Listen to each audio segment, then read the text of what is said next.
The first sutra here is from Yoga of Radiant Presence by Peter Brown. This presently appearing experiential field is the only thing that exists. And let's go to his sutra.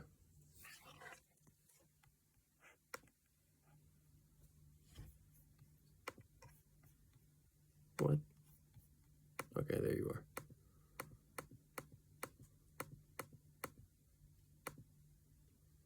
are. Okay. All right. This presently appearing experiential field is the only thing that exists. Here you are. This is self-evident. But what exactly are you referring to when you say, quote, here you are? If you look carefully, you'll notice you're referring to the presence of your experience. Where else can you look to discover what is than in your experience? You may think your body is present, but its presence is in your experience. You may think you're in a world, but the only thing that you know as the world is what appears in your experience.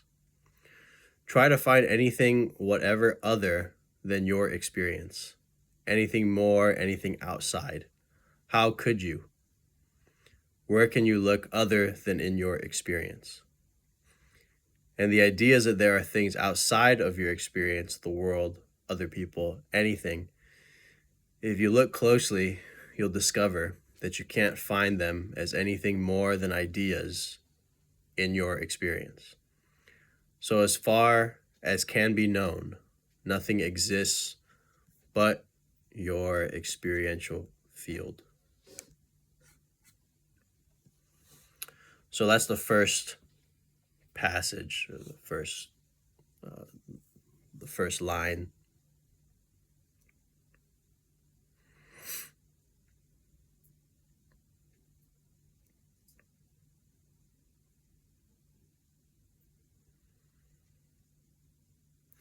Reminds me of I can't remember if this was a story from a student or if this was just something that I heard on a podcast. But a person was having an interaction with a therapist about a person was going through a divorce, and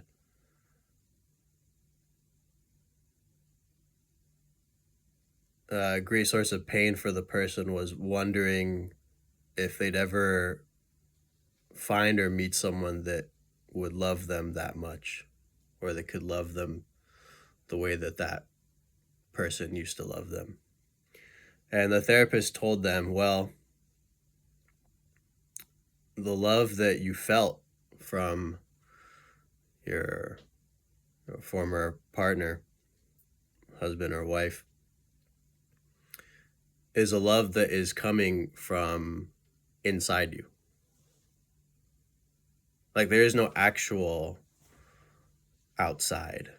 It's not that love is this external thing and then it enters you somehow and you experience it. But the love that you're experiencing with another person is literally in your own mind-body system, in your own experiential field. Everything is within your own experiential field.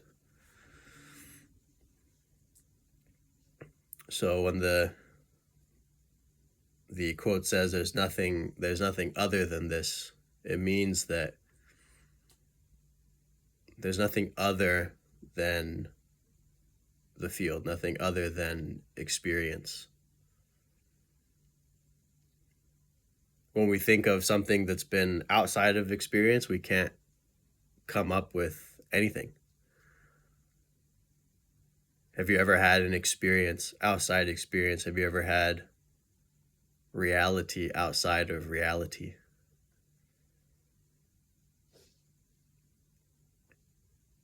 No. Everything that has ever happened in your life, everything that is happening right now in this moment is the experiential field appearing this way, is reality appearing this way. And when he says there's nothing other than this, it means whatever we think could be other than this, those thoughts, those fantasies are still within this, are still within this present experiential field. When we look at the field of experience, let's break down the word experience, the constituents of experience, what we consider reality to be. The only reality that we know is this.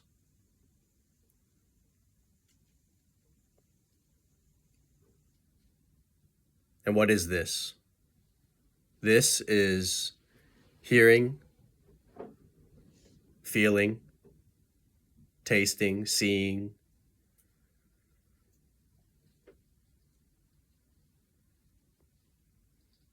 thinking, or cognition. This is just the constituents of the field and the presence of these constituents. So the presence of seeing, the presence of hearing, the presence of feeling, the presence of thinking.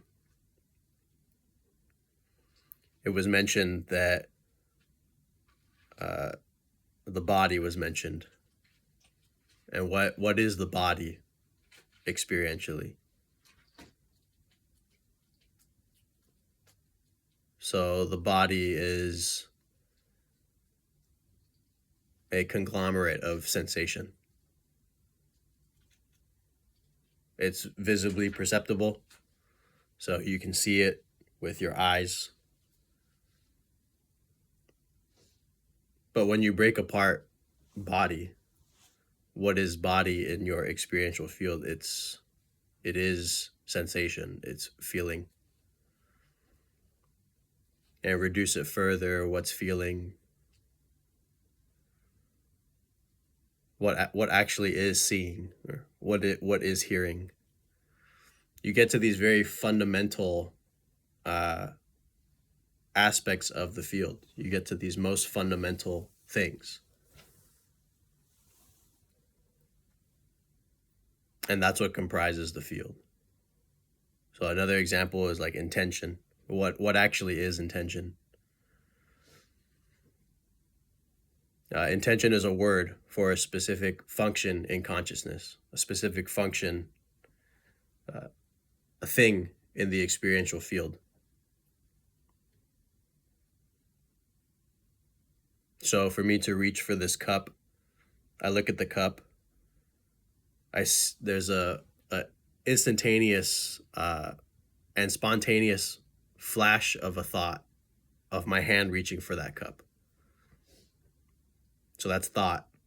An intention is the actual exercising of intention or volition to lift my hand and reach for the cup. Intention is present as I'm lifting my hand, reaching. As soon as I drop the intention, my hand falls to the table and is no longer being exercised at reaching for the cup. So intention is this invisible formation, is this invisible thing in consciousness. It's the same thing when we look at all the other aspects of the field. You know, what's reducible beyond an intention? Nothing. There's just either its presence or its absence. Same thing with the thought. When we examine thought, thought is just a mental picture along with internal dialogue. So words in the mind, essentially talking to yourself.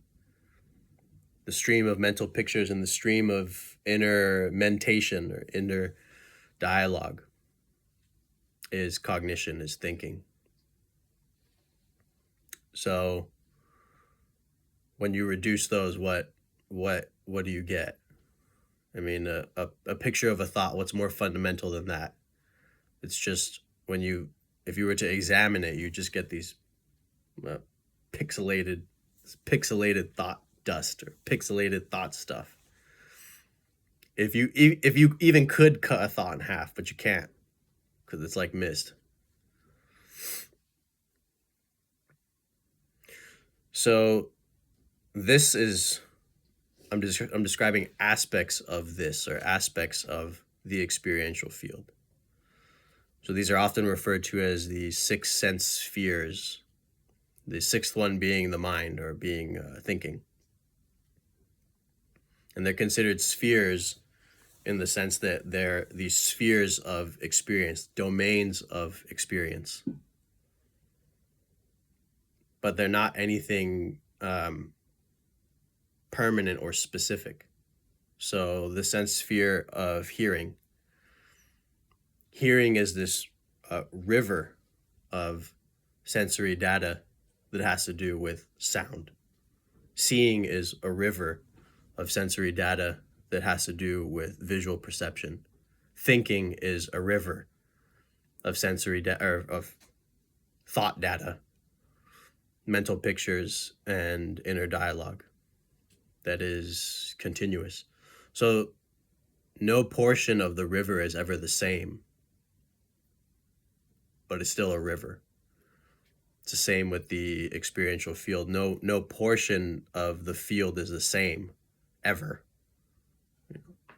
This moment never happens twice. The exact configuration that is happening now will not occur again. No particular configuration of our experiential field ever happened twice. Ever. Yeah. So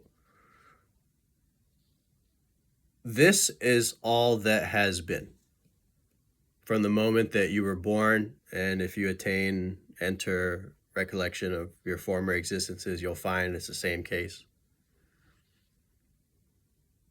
There have just always been these rivers of occurrence, these rivers of happening, these rivers of the field.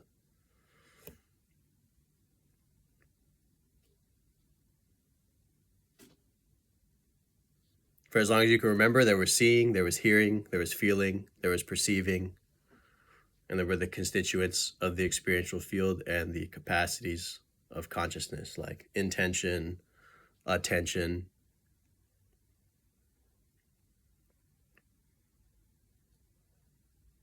That's actually what this is. When we look at the now, very common term, what is now versus what is here,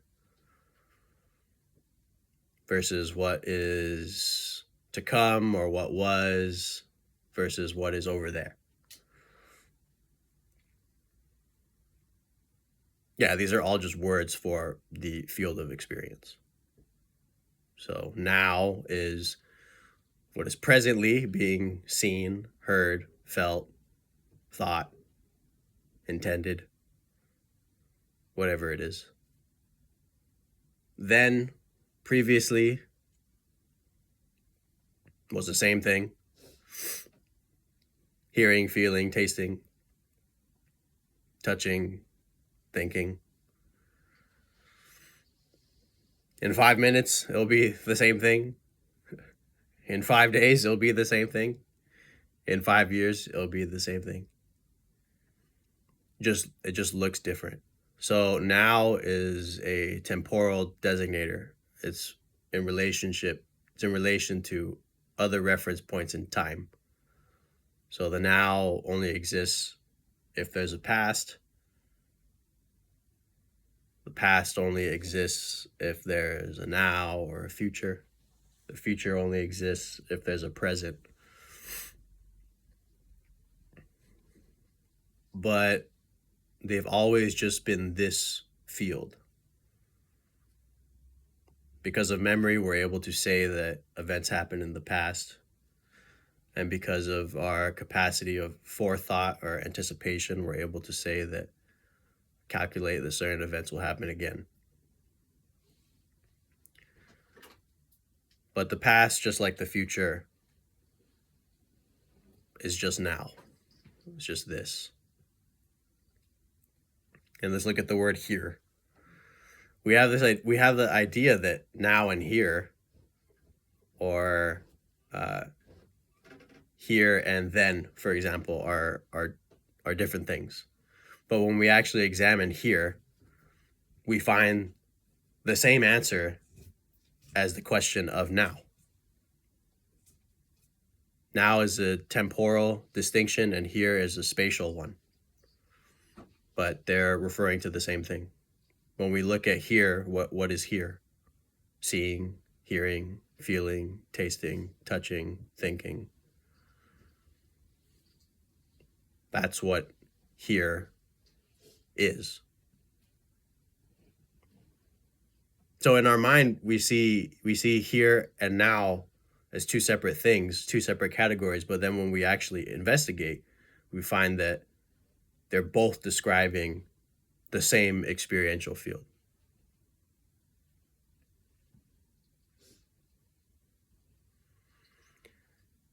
This is all that is also means, for example, when you enter different states of consciousness or like levels of samadhi. So these are states where, for example, hearing, feeling, tasting, touching, these aspects of the experiential field may be absent or suspended. So they're not there in those states. So like in dreamless sleep is a good example. There's no hearing, feeling, tasting, touching, thinking, memory. None of that exists in dreamless sleep. There's just bare knowing, and the experiential field there is characterized by light and space. So this, instead of appearing as a physical body and the constituents of experience that are normal for the waking state, it's configured differently. It's configured as an absence of a body, space, light, and the absence of time as a perception of time as an experiential characteristic is not there. But it's still this. It just looks different. Those specific experiential factors are gone, and another set of them are present. But it's not outside reality. It's not outside experience. If it was outside reality or outside experience, there'd be no recollection of that state. But it is reality, it is experience. That's why it can be recalled when you emerge in the waking state, or you emerge in the physical body again. So you know that in that state of consciousness, there were none of the characteristics that are normal and ordinary in our waking life.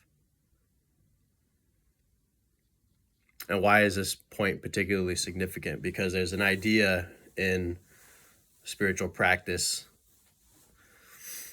and in awakening in general that at some point it'll be something other than this.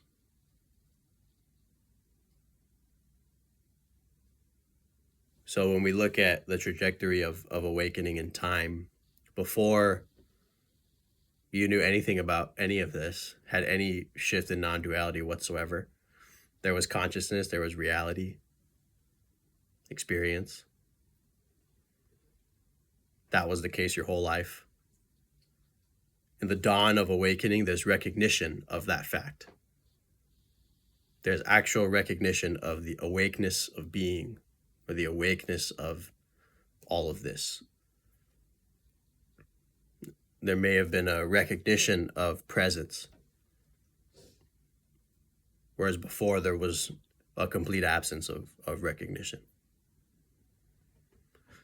So the recognition occurs and it remains so even after awakening, and further shifts and changes in identification occur from that point onward.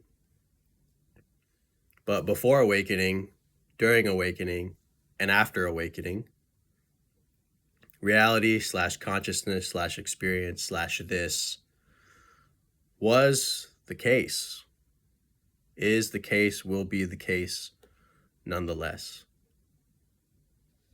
So what's changing are the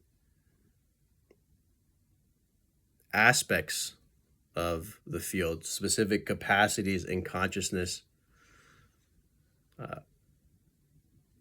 perception and identification in regards to a self. That's what changes. So that's part of the river. Like the sphere of identification. I am this, I am that. Before awakening, you're completely identified with the body. I am my body. Or you're completely identified with thought and memory. So you have a total identification with what you're thinking, what you believe, what you've been through, the things that you learn, the things that you remember. That's all that your existence is. And then in awakening, there's a recognition of the presence, the bare presence of those streams within the field. The actual presence of